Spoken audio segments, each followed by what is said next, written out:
ମଞ୍ଚରେ ନାଗସାପ ସାପୁଆ କେଳା ନୁହେଁ ବରଂ କଳାକାର ଦେଖାଉଛନ୍ତି ଖେଳ। ଏକଥା ଆମେ କହୁନୁ, ଦେଖନ୍ତୁ ଏ ଭିଡ଼ିଓକୁ ଦେଖିଲେ ଲୋମ ଟାଙ୍କୁରି ଉଠୁଛି। ବନ୍ୟଜନ୍ତୁ ଆଇନକୁ କିପରି କରାଯାଉଛି ଖୋଲାଖୋଲି ଉଲ୍ଲଂଘନ।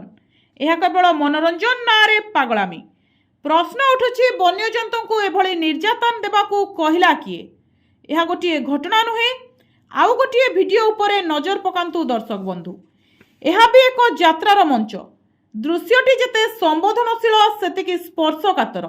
ଗାଈକୁ ଆମେ ଘରେ ପାଳିଥାଉ, ଆଉ ଏହାକୁ ଗୋମାତା ରୂପେ ପୂଜା କରୁ। ଠିକ୍ ସେହିପରି ଭଗବାନ ବିଷ୍ଣୁ ତାଙ୍କ 10 ଅବତାର ଭିତରେ ବରାହ ଅବତାର ନେଇଥିଲେ, ଆଉ ବରାହର ନିମ୍ନତମ ଅବତାର ହେଉଛି ଘୁଷୁରୀ। ତେବେ ଦେଖନ୍ତୁ ଘୁଷୁରୀକୁ କିପରି ଓଲଟା ଟଙ୍ଗା ଯାଇଛି। ଘୁଷୁରୀକୁ ଗୃହପାଳିତ ପଶୁ ଭାବରେ ଗଣାଯାଏ। ଘୁଷୁରୀ ଚାଷ କରି ଲୋକେ ଆତ୍ମନିର୍ଭରଶୀଳ ହେଉଛନ୍ତି। ମାତ୍ର ଆମେ ଦେଖୁଥିବା ଏହି ଦୃଶ୍ୟ କ'ଣ ନିର୍ଯାତନା ନୁହେଁ କି? ମନୋରଞ୍ଜନର ନାଁରେ ଚାଲିଥିବା ଏଭଳି ଭାଣ୍ଡାମି ଉପରୁ ଅଙ୍କୁଶ ଆବଶ୍ୟକ, ଯାହାକୁ ନେଇ ଏବେ ସାଧାରଣରେ ଉଠିଛି ପ୍ରଶ୍ନ। ଏହି ଭାଇରାଲ ଭିଡ଼ିଓ ଗଞ୍ଜାମ ଜିଲ୍ଲାରେ ଘଟିଥିବା ବେଳେ ଏହା ଉପରେ କ'ଣ ପଦକ୍ଷେପ ନେବ ପ୍ରଶାସନ? ଏହି ଘଟଣା ଏକ ପୌରାଣିକ ନାଟକରେ ଯୋଡ଼ା ଯାଇଛି। ମାତ୍ର କିଛି ଦିନ ତଳେ ସାମାଜିକ ନାଟକରେ ଏଭଳି କିଛି ଭାଇରାଲ ଭିଡ଼ିଓ ସାମ୍ପ୍ରଦାୟିକ ଅସନ୍ତୋଷକୁ ଉସ୍କାଉଥିବାର ଅଭିଯୋଗ କରାଯାଉଛି।